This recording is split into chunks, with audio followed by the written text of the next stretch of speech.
The Triple Crown of Motorsports is a lofty, unofficial achievement that's only ever been accomplished by one man, Graham Hill. And in order for a driver to win this award, they must win the most prestigious three races, the 24 Hours of Le Mans, the Indy 500, and the Monaco Grand Prix. Winning three races sounds pretty simple, so why is it so rare? Well, the three events are in completely different series and cars. If you win one of these, my assumption is you're having a successful career, so taking a gamble to move to another series with a car you don't know is a risky move. Plus, you need a contract to open up, you need to learn the car, and you need to win the actual race that only happens once a year. Currently, there are only two active drivers that are missing just one event from the crown, Fernando Alonso and Juan Pablo Montoya. Juan has won the Indy 500 twice, the Monaco Grand Prix, and technically Le Mans in the third class, but technically that doesn't count. To me, one of the most impressive qualities in a driver is versatility, and JPM has won races in Formula 1, IndyCar, kart, NASCAR, IMSA, WEC, and even sim racing. This is an impressive record for anyone, but Juan Pablo also came from a family that wasn't exactly rich, and a country that isn't known for its motorsports heritage.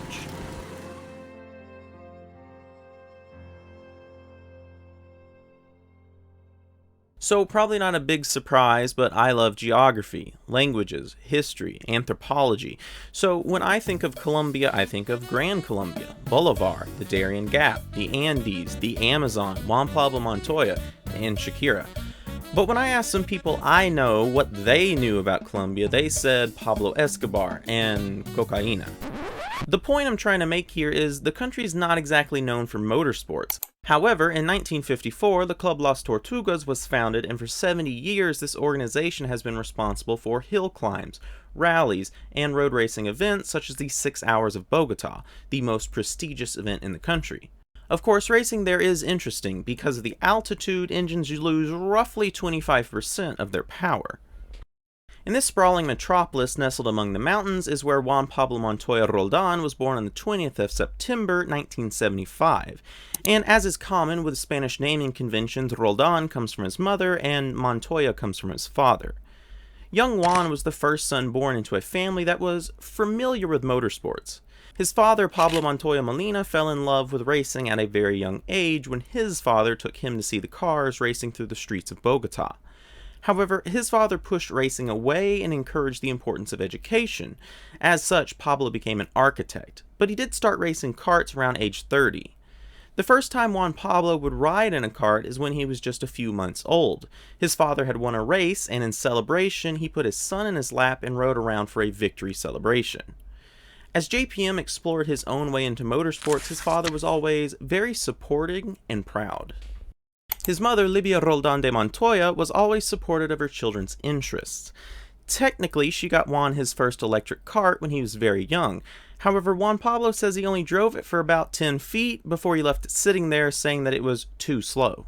People who know the family say Juan got his relaxed attitude from his mother, and his mother says they took a more relaxed and hands-off approach to parenting. They didn't want to control the details of what they thought their children should be doing. They allowed them to explore their own interests and were always there to provide nurturing family support. In addition to the influences of his parents, his uncle Diego Montoya raced in the 70s and 80s, locally in IMSA, in Can-Am, the Camel GT series, and even the 24 Hours of Le Mans in 1983. And I found a story online that said, according to historic motorsports journalist Gerard Jaby Kronbach, in the 1971 F2 race in Bogota, some of the local talent was employed as chauffeurs for race personnel. And supposedly, in a vigorous display of his driving abilities, Diego drove and scared a certain Frank Williams. However, long before Juan Pablo knew Frank Williams or thought about F1, all he really thought was he wanted a go-kart. He played with toy cars when he was small and saw his father's love for motorsports, and he wanted to drive a kart. It took him several years of asking, and one electric kart, before he received a kart as a gift from his parents around age 5. His father wanted to be sure his son had access to motorsports that he didn't get when he was a child. Shortly after, JPM started racing locally in the Children Kart series, and ability just came naturally. He won his first championship by age 6, and by age 9 he won multiple other races and championships in the Children's National Kart Series. On track, he was a fierce competitor, but off track he was just a normal boy. He often woke up early with his father to watch the F1 races. Being from South America, he always found Senna his biggest idol. His family also enjoyed watching IndyCar and were big fans of fellow countryman Roberto Guerrero. His family was friends of the Guerrero family. When it came to school, he didn't really like it. He didn't like reading. He much preferred to play games on the computer. When his father would stop him and tell him he needed to study, he'd go away for 10 minutes, then say he was done. His father would quiz him and found out surprisingly he had memorized everything he needed to know, a trait his father believes helped him learn tracks quicker. Of course, like many children, he fought with his siblings. His sister would dig her nails into his arm, and one time in retaliation, he hit her in the back with a plastic boat oar. But generally he was a somewhat reserved child with a direct approach to many situations. Today, the karting scene in Colombia is much more popular, but at the time there was probably at most 15 kids racing, and young Juan Pablo was definitely one of the quickest. He continued winning kart events, and by 11 would win both the local and national junior karting divisions. He then advanced to the Comet Kart class, where he'd win many more local and national championships across the next 3 years.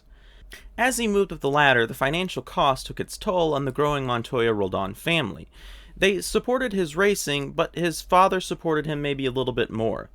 Without his mother knowing, his father mortgaged the family home, and fortunately for him and his family, it worked out. In 1990, Juan went to the Junior Kart World Championship in Italy. Things went well, with him setting a new track record in first practice, but in the final he had a big shunt that took him out of competition. The next year he returned again, but this time they struggled for a bit of performance. By age 17, JPM would take his first steps into open-wheeled cars by attending the 3-day Skip Barber Racing School in Sonoma, California. His instructors boasted he was one of the most talented first-time students they had ever seen. When he returned home, he participated in the Copa Formula Renault, winning half the races. The step into cars didn't slow down his winning ways, but it was surely an interesting journey. When Juan Pablo talks about his early years of racing cars, he expresses with near disbelief, "You should have seen the cars I drove." With the loss of power due to altitude, some of them were gutted for power. Others were motorsport legends. Towards the end of 1992, his friend was racing in the Chevrolet Swift GTI series, but had broken his leg with one race left. He asked Montoya to fill in for him. He explained the braking points, the places to downshift, and Juan would go on to qualify 13th. In the second race of the weekend, they would flip the grid so he would start 12th. JPM would win both races, but he remembers passing a guy he used to race in karting on a straight and noticing how focused he looked. He remembered thinking, what was he trying so hard for on a straight? The next year, Juan would win 7 out of 8 races in the series. With the altitude, Swifts had 80 horsepower. Van Diemen's had 90. Even though the cars were lightweight, they often felt weak. But he would win a lot of races without ever pushing the limits of the cars. 1994 was a busy year. He did a 125cc kart championship in Colombia, which he won. Formula N in Mexico, which he won. And the Skip Barber Saab Pro Series, where he finished 3rd. He also graduated from his Catholic school, Colegio San Tarcio. Montoya says growing up, he never really thought of himself as anything special. Where they lived in Colombia, something like Formula One seemed too far away and was never even really a dream. He raced because he enjoyed it.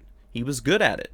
So good, in fact, in 1995, he would race an '89 Spice prototype in the 6 hours of Bogota and set a lap record that would stand for 19 years. Along with his teammates, he'd win the race then, and then again in both 96 and 97. However, most of that time, he was living in Europe.